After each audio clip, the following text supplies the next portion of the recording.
кулминација на се беше последниот надпревар во Тетово со Тетекс, каде што, ево да кажам, и присутните гледачи што беа малкумина во салата, признаја сами, вика, како издржавте докрај што одигравте утакмица на вакво судење. Да илустрирам само, дека при егал резултат добивавме стално технички грешки, а на мојата техничка грешка го прашав судијата зошто е досудена, а само што му реков дека ова се што се дешава на теренот ќе биде снимено и ќе се гледа снимката.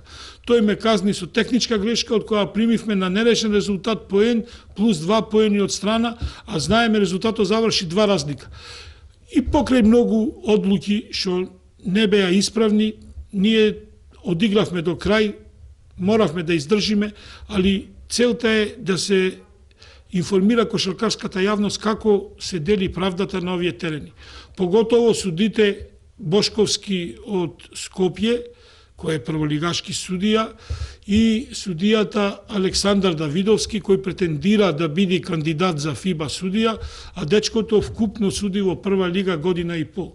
На негов рачун се запоставени многу други суди, посебно ван Скопје, кои не му укажуваат шанса да одат напред со цел да се форсира скопскиот кадар.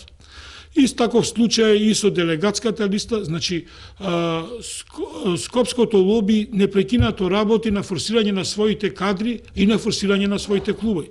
Па замислете на надпреварот тука против Војнjanски Лисици, представникот службен на Лисици Венцо Сазов на полувреме јавно изјави дека ние ќе му пуштаме на нашите конкуренти утакмици, само ние да испаднеме од лига. То говори многу, то не го слушнав само аз, го слушна и повеќе луѓе. Исто така што се однесува до комесаро Антонио Угриновски, тоа е посебна приказна. Јас во денешниот ден ојдов го посетив, му укажав на сите проблеми што се дешават. Тој ми прети со некоја суспензија што треба не суспендира ради неплатена казна, во ред му реков ако е казна од 100 евра месечно што треба да се плаќа од ланска година, ние тој ќе го извршиме. Али јас му поставувам прашање, дали е добиена оценка од делегатот за надпреварот во Тетекс? Рокот е 48 сати, а тој наведува дека до денес не е добиена, че поминаа 70 сати после надпревар, не е ништо од тоа сторено.